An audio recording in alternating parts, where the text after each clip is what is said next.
Fueron capaces de, heredando una tabernita de barrio en la que me han contado, de allí me llevaba mi abuelo, yo iba con mi padre, que te cuentan cosas que están ligadas a emociones tan bonitas que esa herencia es alucinante, ¿no? Y de repente ves cómo con la comida la magia que se puede llegar a crear en un comensal. Son las bases de la cocina, ¿no? Pero el sofrito y el caldo es casi todo, y luego lo demás es ir probando, pero con esas dos cositas ya puedes empezar a entender un poco cómo para jugar. Me han contado tantas batallas que yo he estado un poco demasiado encorsetado en la vida, mirando demasiado para atrás. Creo que también hay que saber que al principio no nos entendía nadie hace 10 años, este año, y la vida ha ido hacia esos valores de, bueno, de no ser muy pretencioso en la experiencia, con una sonrisa, aunque no te apetezca, sonriendo todas las mañanas porque estás vivo. Hoy tenemos en el podcast de la Fundación Lo que de verdad importa a un gran amigo, que es Nino. Nino es cocinero, es el cabeza de la familia La Ancha y además exponente de la Fundación, y vamos a hablar con él sobre cosas que de verdad importan. Bueno, Nino, lo primero de todo, muchísimas gracias por estar aquí con nosotros, que sé que estás a tope. Nosotros te conocimos hace poquito, viniste al Congreso de La Coruña, si no me equivoco, por primera vez. Y la verdad que fue, vamos, una pasada escucharte, fue súper inspirador. Y queríamos, pues eso, que también la gente desde nuestros podcasts escuche y conozca un poco vuestra historia, ¿no? Vuestra tradición. Entonces, si te parece, podemos empezar por ahí. Venga. Que a mí me gusta mucho toda la historia de, pues, de tu bisabuelo, de tu abuelo, de tu padre, cómo tú te empapas, ¿no? De toda la tradición de tu familia. Entonces, si quieres empezar un poco contándome la historia de ellos, cuál fue el primer restaurante que montaron, dónde, cómo...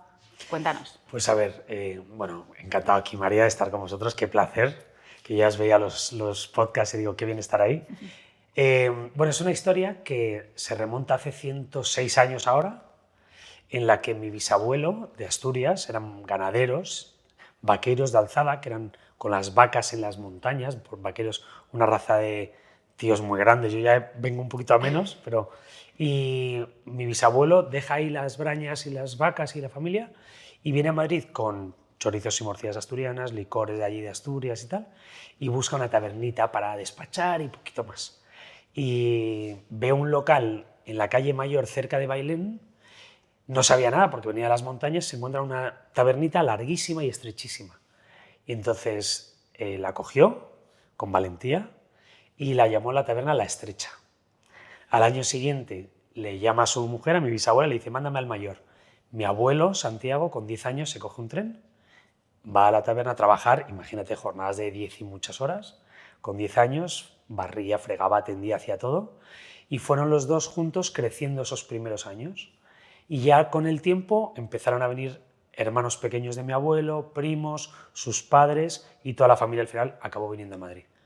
Pasaron los años, hay anécdotas de esas bonitas en las que mi bisabuelo, para entender el momento en el que vivían, hasta qué punto luchaban el día a día y qué poquita gente debía entrar en aquella taberna que se llama La Estrecha, que cuando pusieron una tahona al lado para hacer el pan, los panaderos le dijeron a mi bisabuelo, Santiago, ¿nos despacharías por la noche cuando venimos a hacer el pan? Y dijo, venga, vale, pues ¿a qué hora? A las 4 de la mañana. Vale. Entonces mi bisabuelo no podía cerrar porque era por fuera el cierre, se quedaba casi echado el cierre, dormido en un taburete, apoyado hasta las 4 de la mañana y medio dormido, le picaban, les despachaba 4 cafés de no sé qué, y al día siguiente, oye, ¿y esta noche? ¿Y esta noche? Bueno, pues mi bisabuelo estuvo durmiendo en un taburete hasta las 4 de la mañana durante 25 años. Todos los días para facturar 4 pacharanes, ¿no? O sea, en ese contexto, que no solo mi familia, España, ¿no? Qué época tan dura y con qué determinación pues, se salía para adelante, ¿no? Las tabernas de La Estrecha, bueno, la taberna de La Estrecha, cuando ya la segunda generación montan varias, uno de la familia, alguien, un primo hermano, por lo que sea, registra el nombre de La Estrecha y algo tendría con mi abuelo que le dice, oye, esto es mío y tal. Y mi abuelo se ve en la tesitura de decir, ostras, vine yo aquí con 10 años y tal, y ahora tengo... Llegó a haber 6 tabernas La Estrecha. Todas en Madrid. Todas en Madrid. La calle Gaviria, Fuencarral, no sé qué. Y la de los Madrazo, que era la de mi abuelo, se vio que tenía que cambiar de nombre, porque había un papel que... Y entonces, de alguna forma, con cierta determinación y mucho cabreo, le dice, bueno, pues decidió, pues si no puede ser la estrecha, la ancha. Y la tercera generación, la de mi padre y mi tío, fueron la que, siendo críos que crecen sin que les dejaran estudiar carrera ni estudiar nada, sin que nadie les enseñara a hacer nada de hostelería, realmente con valor, porque éramos una taberna en la que era igual que la de al lado, no sabíamos hacer nada diferencial, no teníamos conocimiento, y mi padre y mi tío, a base de abrir mucho los ojos y una honestidad intrínseca, no sé de dónde la sacarían, porque mi abuelo no era tan así, mi abuelo era más del sobrevivir de aquella España antigua, fueron capaces de, heredando una tabernita de barrio en la que me han contado, mi tío daba muchos ceros por la noche, abría la cierre, yo he dado una noche cero con él y es una suerte, un privilegio haber vivido esa etapa, ¿no? Porque ahora lo valoro todo increíble, ahora que los restaurantes se llenan, para mí es un regalo cada cliente que entra, que me elige, que no se me olvida eso, ¿no? Y de heredar una tabernita de barrio muy humilde a ser capaces, tanto mi padre como mi tío, de dejarnos en herencia a mi hermano y a mí 2 restaurantes que se llaman La Ancha, con cientos de familias que te cuentan historias tan bonitas. De allí me llevaba mi abuelo, y yo iba con mi padre, que te cuentan cosas que están ligadas a emociones tan bonitas que esa herencia es alucinante, ¿no? Sí. Y luego unos valores del camino que ellos han creado, de honestidad, de respeto, de constancia, que a mi hermano, a Santi, a Ignacio, a mí y a mi primo Kaitz, nos calaron y lo hemos asumido de una forma bonita. Y de hecho vosotros os habéis heredado como toda esa tradición, pero es verdad que la ancha también es tradición para esas familias, ¿no? Porque sí. Ahora yo creo que ya no es igual, pero yo recuerdo cuando yo era más pequeña, todos los domingos ibas a comer a la ancha, todos los sábados, o sea, ¿no? Sí. Era como, todo el mundo era como mucho más tradicional y se daba mucha más importancia.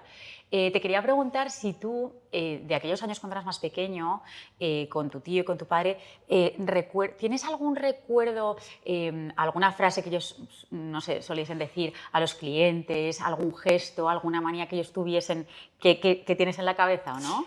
Bueno, hay una frase de mi padre que es muy significativa. Mi padre siempre se quita hierro a sí mismo, él siempre dice, yo no he hecho nada, es lo normal, y se intenta poner en valor a todos, ¿no? Y él siempre dice que lo mejor de la ancha son sus clientes. Y hay una frase que yo le oí de crío con 15, 16 años, ya pensaba, dije, qué personaje es mi padre, pero qué maravilloso es, ¿no? Mi padre, cuando un gran cliente le halagaba al irse de la ancha, Antonio, es que nos has tratado y es que cómo nos cuidas, qué maravilla. Y mi padre, callado, y luego le decía, espejos somos que reflejamos los rayos que recibimos. Una forma bonita de decir, yo te doy porque tú me estás dando un amor y un cariño que cómo no te voy a responder así, ¿no? Qué guay. Me encantaría conocer a tu padre, que antes hemos estado hablando de un Le tema... traemos a un podcast. Sí, sí, por favor, de verdad. Es de podcast, ¿eh? Es de podcast, ¿no? ¿Tú desde pequeñito supiste que querías dedicarte a esto, que querías seguir con la tradición o no? O sea, ¿tú cómo metes la cabeza en el restaurante? Yo creo que me medio colocaron. O sea, al final somos 3 hermanos. El mayor iba dirigido siempre hacia empresariales y tal. El mediano arquitecto y entonces yo cocinero. Es verdad que yo estaba más influenciado porque mi tío Nino, mi padrino, por el que toda la vida yo siempre con él era cocinero en La Ancha. Mi padre estaba en la sala, son 2 restaurantes, pero mi tío estaba en la cocina. Y sabes aquello de quieres ser como tu padre, pues en mi caso era yo quería ser como mi padrino, como mi tío Nino. Entonces yo desde pequeñito quería ser como el cocinero. Y con 15 años decido meterme en la cocina aquel verano a los 3 meses y cuando salgo de allí aquellos 3 meses digo, yo no quiero esto. Porque esto era de locos. Llegabas a casa, pasaba media hora, no sé qué, tomabas una leche con galletas y ya tenías que volver. Y decía, pero esta gente no tiene vida. Está todo el día ahí, un estrés, una intensidad de curro, no paraban, cansadísimos. Y claro, con 15 años no estás preparado para eso, cuando todos tus amigos están en la piscina y tal. Y yo dije, no, y por algún caso, no sé por qué, pasó los 16 años en el cole y el verano de los 16 también volví los 3 meses a la cocina y los 17 también. Y una cosa poco a poco, luego estudié en la escuela de Luis Irizar y enganché las primeras prácticas por ahí en aquelarre, alta gastronomía, y te vuela la cabeza y de repente ves cómo con la comida la magia que se puede llegar a crear en un comensal. Cuando les sorprendes, cuando veías las caras de la gente, y ahí me enganché, me enganché, me enamoré hasta las trancas. De toda la parte de la cocina. De la cocina y de lo que es la hostelería, ¿no? Qué momento tan bonito, qué suerte tenemos de trabajar en las personas en un momento en el que están predispuestos a disfrutar, a sentir, a que le atiendas, a que le cuides. Entonces, ahí ya me volví loco y cada día estoy más enamorado de mi vida. Es que qué felices nos hace comer, ¿eh? Sí, ¿Verdad? Es el momento. Además, yo creo que los españoles giramos mucho en torno a desayuno, comida y cena. Y quedas con la gente para comer y para cenar. Y es como un momento de disfrute tal que es increíble que la gente que está detrás, como vosotros, ¿no?, tengáis esa ilusión. Nino, luego, bueno, tú estudias tu carrera. Y cuéntame un poquito, ahora cuántos restaurantes tenéis, cómo ha evolucionado todo eso, porque ahora, claro, sois un grupo mucho más grande con diversidad de estilos de restaurantes, ¿no? Sí. Bueno, una vez que ya, después de estudiar, trabajé en el Bulli, viajé bastante. Yo no quería viajar, pero mi padre y mi tío me dijeron que salgas. Y bueno, pues salí, fundamental. Y ya cuando volvimos, pasado un poquito de tiempo, mi hermano Santi, que trabajaba en una consultora, lo deja para estar con la familia, y ya cuando estamos los dos abrimos las tortillas de Gabino, que era con la ayuda de mamá y papá, con mamá y papá muy encima, y bueno, salió muy bonito. Llevamos 20 años, justo ahora hace 20 años que lo abrimos, súper encantados.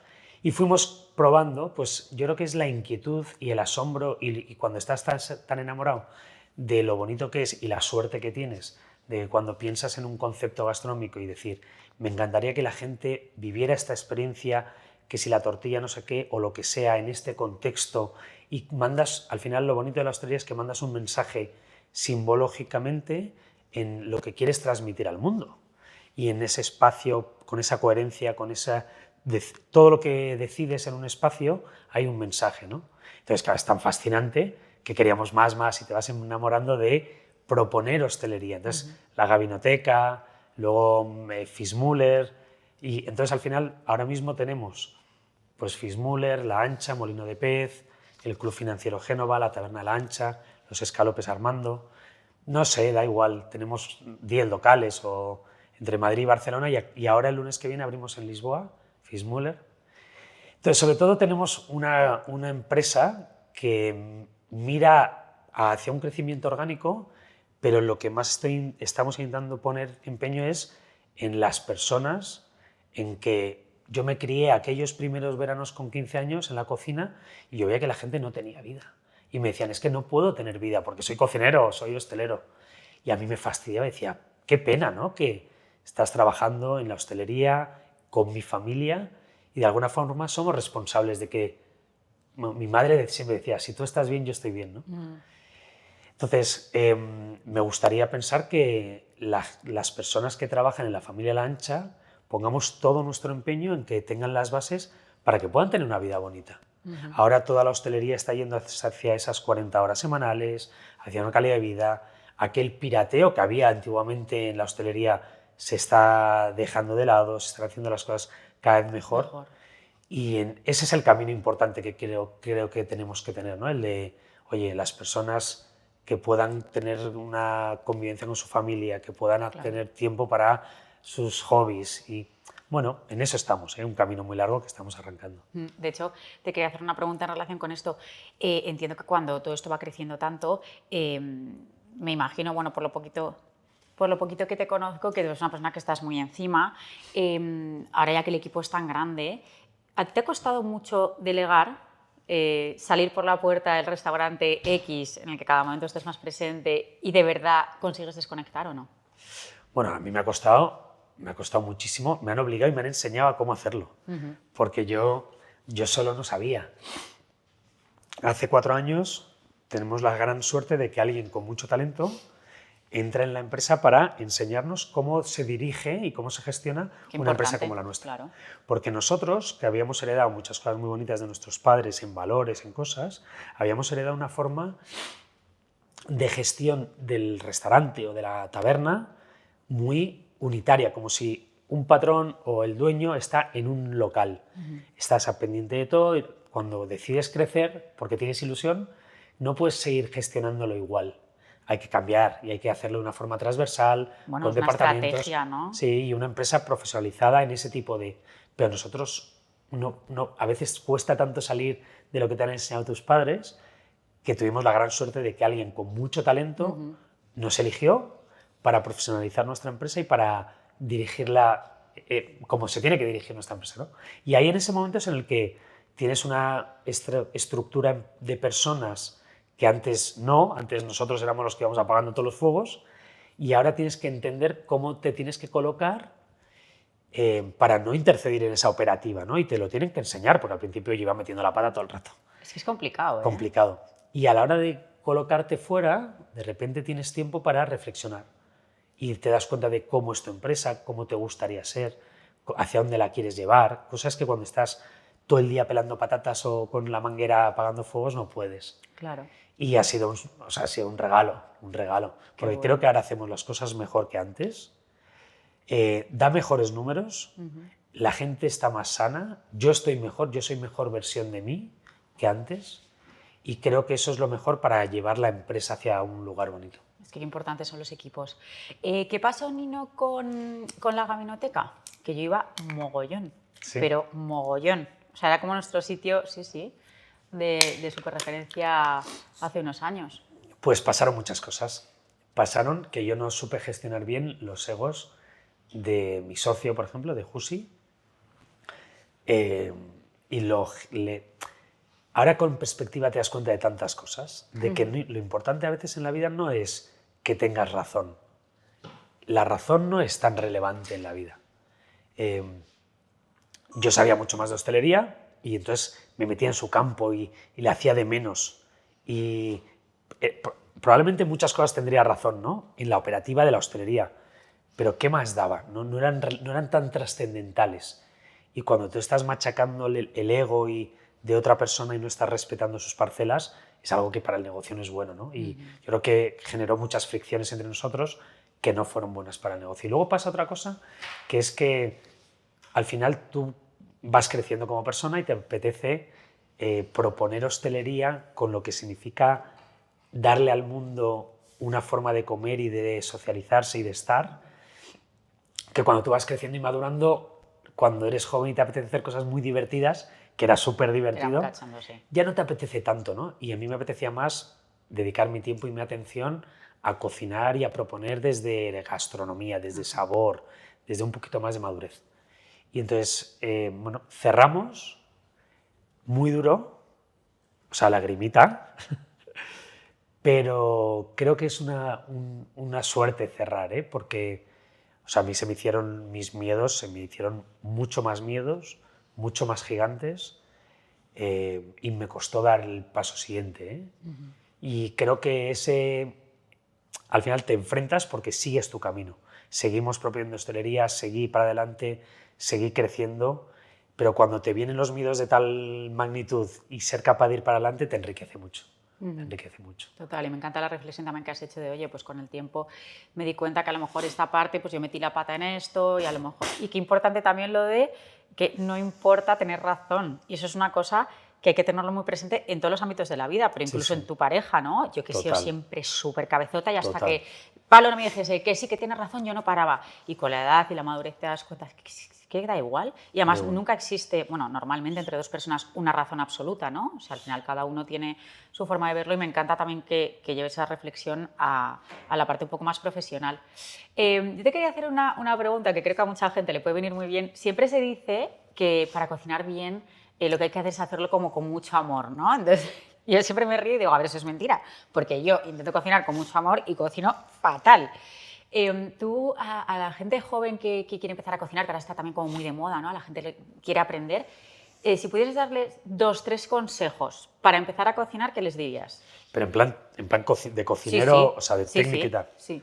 Vale, la cocina española tiene algo que es muy importante y es muy característico nuestro y le da mucha personalidad, y es el sofrito. El sofrito es la base. Al final, saber cocinar no es seguir recetas, es entender cómo funcionan las cosas y expresar lo que tú tienes dentro, bueno, con esos códigos, ¿vale? Y hay un código que es muy importante, que es que la grasa es el canalizador del sabor.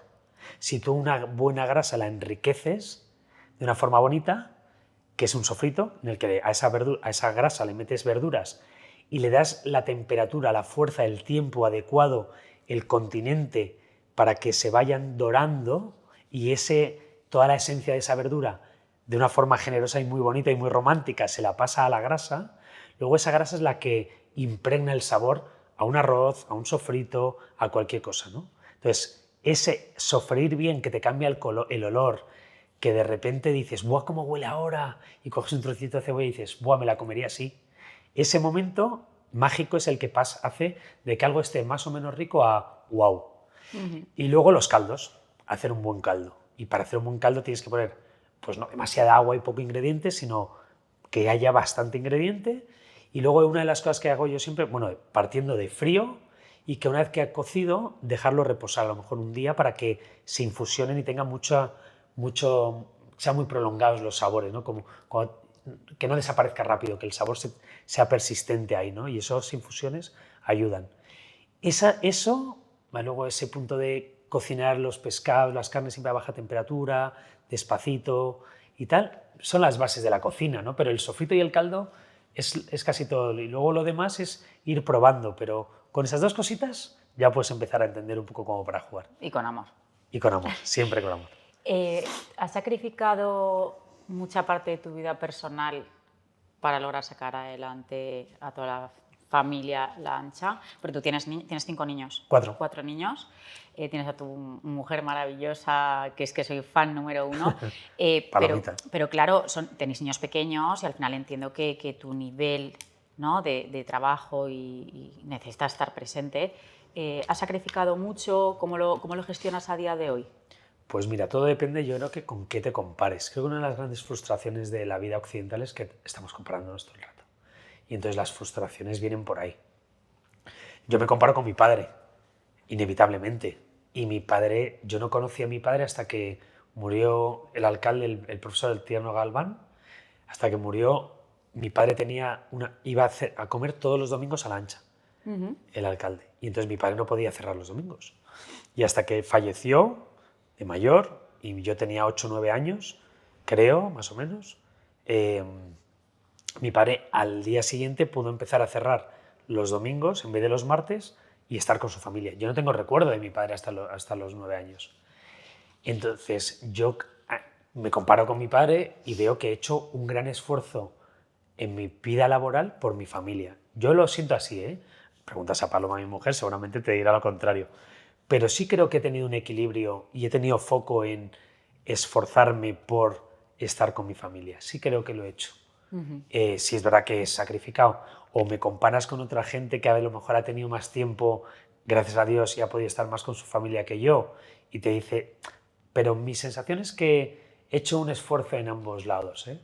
Seguramente he sacrificado cosas de la familia. Estos años, que es verdad, desde que Daniela nació hace 11 años, pues hemos tenido aperturas de restaurantes, hemos viajado mucho, ha habido muchos momentos que me he perdido cumpleaños. Hay de esfuerzo, hay de sacrificio. Pero también me he escaqueado ahí para estar siempre con ellos. Y bueno, creo que tengo un equilibrio. Ahora mismo siento que tengo un equilibrio bueno. Qué bonito. ¿Y qué es para ti el deporte? ¿Cómo de importante es para ti el deporte en tu vida? Sé que acabáis de hacer, cuéntame, por favor. La Fitzmüller. Sí. Bueno, el deporte es una forma de estar con otras personas inevitablemente y de conocerte a ti mejor y de estar... Yo siempre he hecho deporte. Con mi padre desde pequeño, con 11, 12 años corríamos medias maratones, bicicleta. Yo mentía con 15 años para poder hacer carreras de bici de 170 kilómetros porque no me dejaban, era muy pequeño.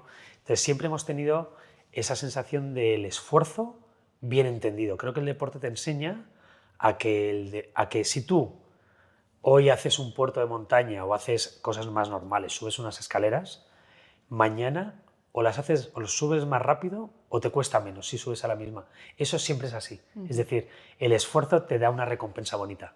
Y el deporte creo que te lo enseña. El deporte te habla de respeto, de decir, oye, como no estés preparado, no llegas o lo vas a pasar muy mal o no funciona o no vas a tener el resultado que esperas, tienes que tener un respeto, un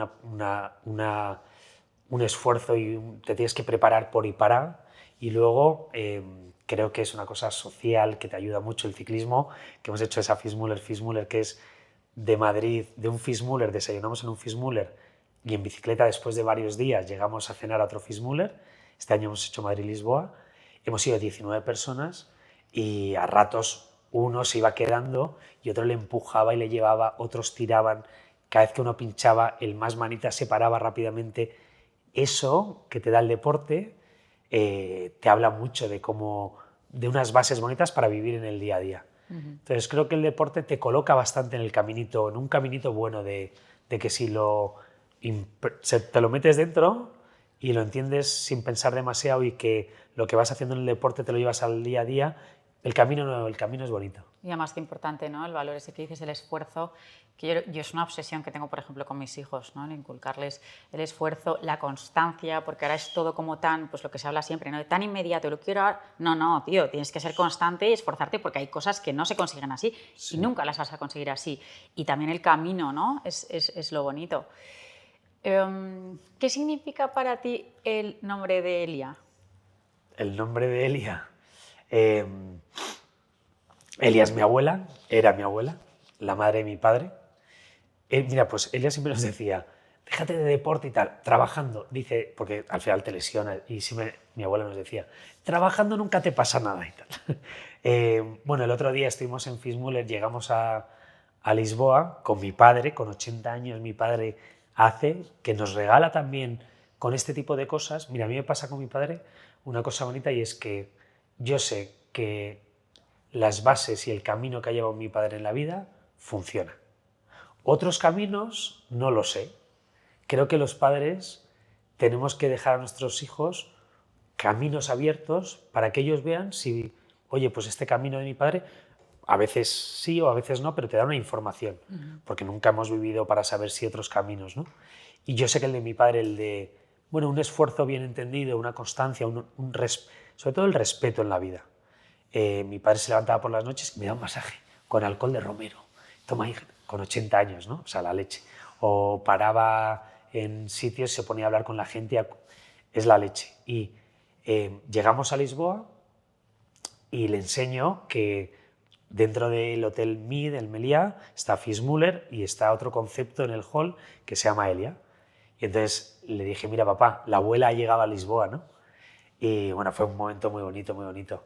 Y bueno, creo que el que todos valoremos siempre que estamos aquí gracias a esfuerzos que ha habido atrás, ¿no?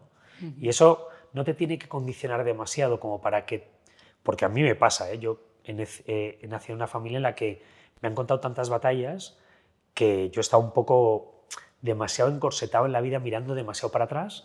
Creo que también hay que saber dejar de mirar tanto para atrás para construir tu vida, no la vida que te arrastra y que por lógica te llevan, pero sí que hay que agradecer. Y yo estoy aquí y tengo una vida maravillosa y tengo una suerte increíble gracias a que mi abuela, mi abuelo, mi padre, mi bisabuelo curraron increíble y sufrieron mucho.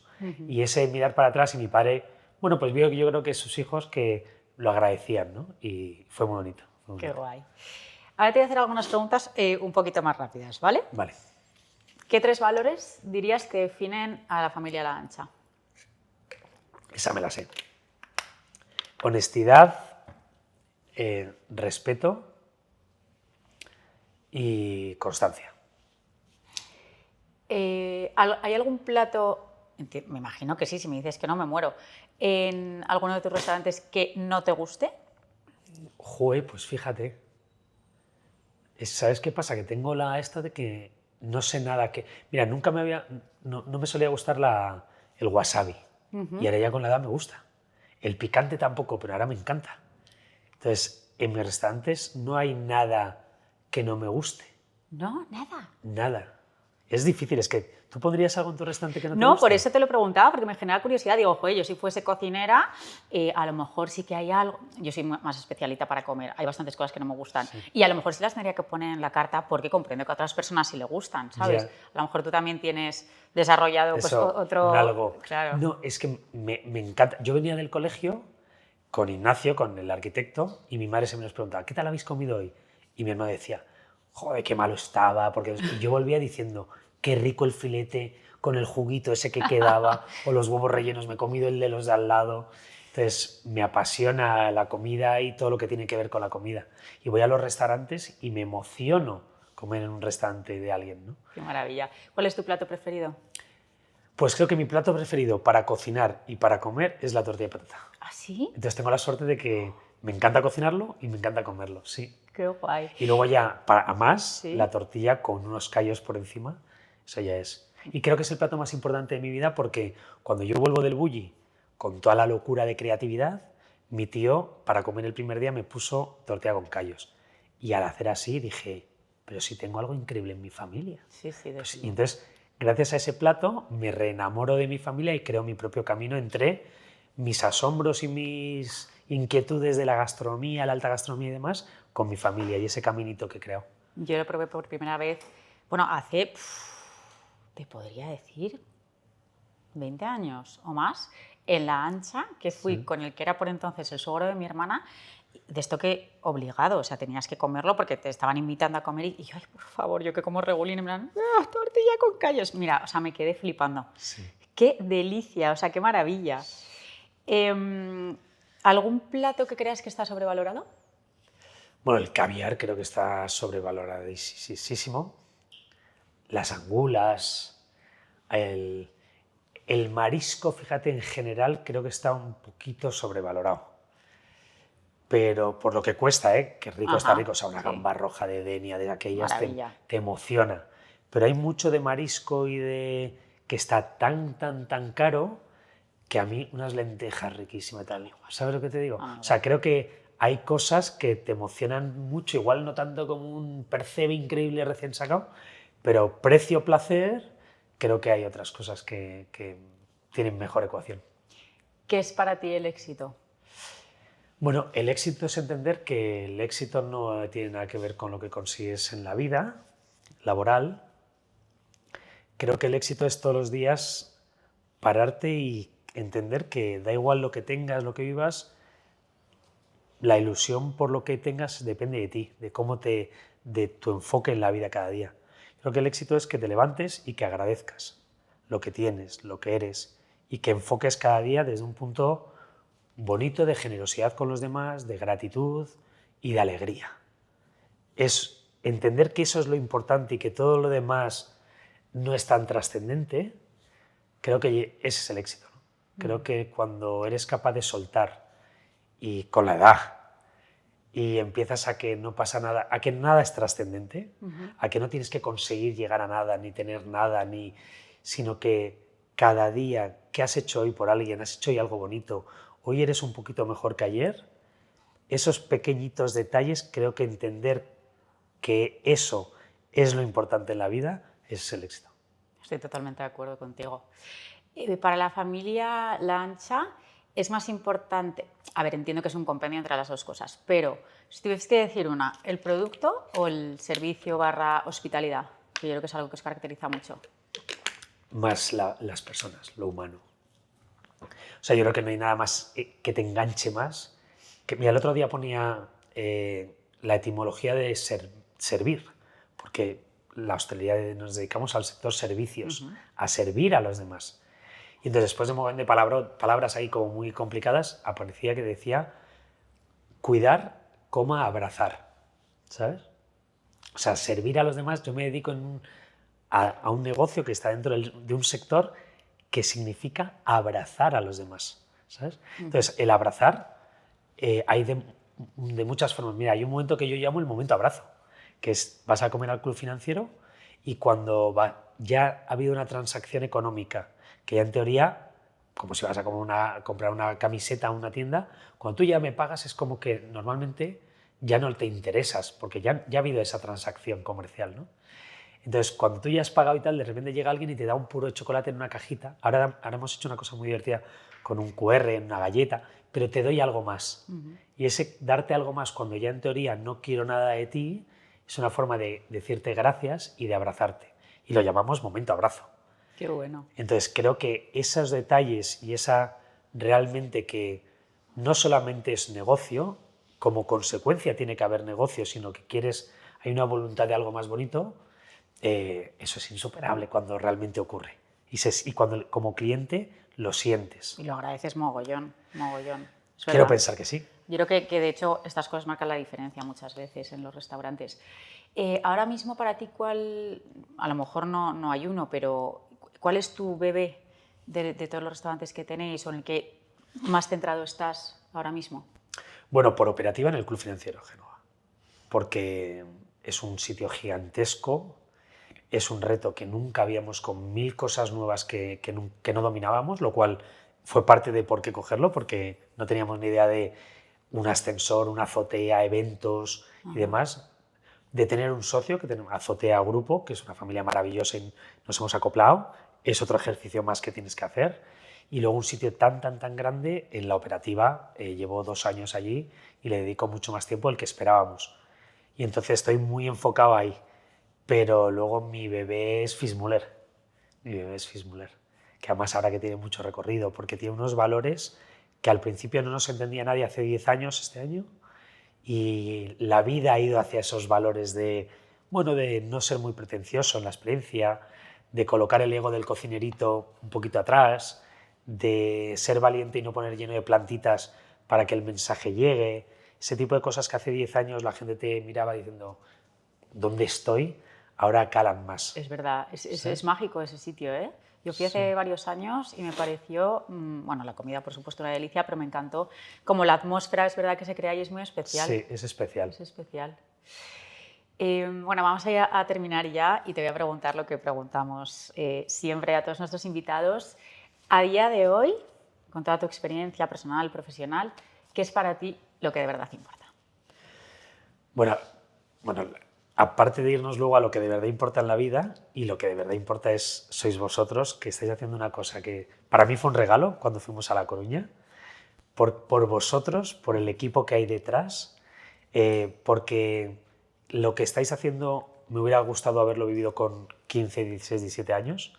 Me hubiera encantado que alguien me hubiese dicho, oye, que aquí hay cositas muy importantes en la vida y creo que estáis haciendo una labor increíble y que me tenéis para todo siempre.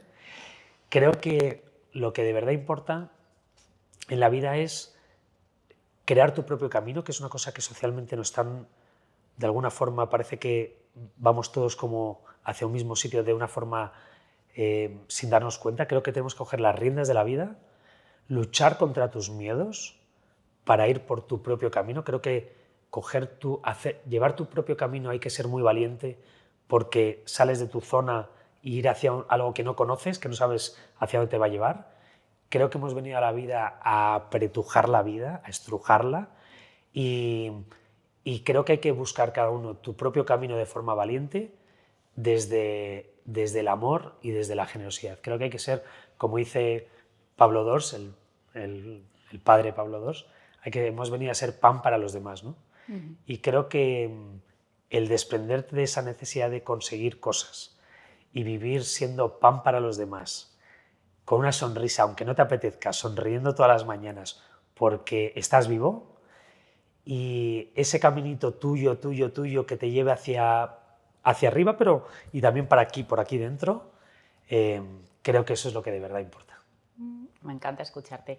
Gracias, de verdad. Te devuelvo los elogios porque para nosotros, para todo el equipo, fue una gozada compartir contigo, compartir con tu mujer. O sea, lo pasamos pipa. Hablamos de un montón de cosas y la verdad que, ver pues, tu talento, pero luego también tus valores, tu educación, tus ganas pues, de exprimir la vida, al final se contagia y es un lujo tenerte cerca. Así que mil gracias por decir siempre sí a la Fundación y por estar con nosotros en el podcast. Ha sido un placer, María, y nada, que nos vemos en muchos más jaleos. Seguro. Que importan. Vamos a hacer el tour. Eso. Gracias, Nino.